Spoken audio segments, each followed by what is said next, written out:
हर छोटी बड़ी खबर के लिए अनस न्यूज़ ऑफिशियल को सब्सक्राइब करें, शेयर करें, लाइक करें और बेल आइकॉन ऑन करें। और आप सभी दर्शकों को नमस्कार। हमारा చింతల నిర్మలా రెడ్డి, నేను తెలంగాణ స్టేట్ జనరల్ సెక్రటరీ మహిళా విభాగము. నిన్న ధర్నా చౌకి దగ్గర కవితమ్మ ధర్నా చేసింది. దేనికమ్మా ధర్నా?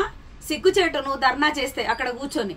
ఎందుకంటే రాబోయే రోజులలో 42% బీసీలకు రిజర్వేషన్ కల్పించాలి రాబోయే స్థానిక సంస్థలలో అని చెప్పేసి నిన్న నువ్వు ధర్నా చౌకి దగ్గర ధర్నా చేసావు.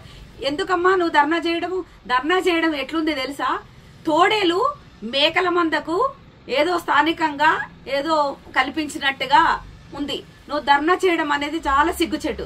ఎందుకంటే బీఆర్ఎస్ గవర్నమెంట్ లో మీ అయ్య కేసీఆర్, మీ అన్న కేటీఆర్, మీ బావ హరీష్ రావు 10 ఏళ్లు బీఆర్ఎస్ పాలనలో 34% ఉన్నటువంటి బీసీల రిజర్వేషన్లను 23% తగ్గించింది మీ గవర్నమెంటే కదా. ఇవాళ పెద్దగా మాట్లాడుతున్నావు 42% రిజర్వేషన్లు కల్పించాలి రాబోయే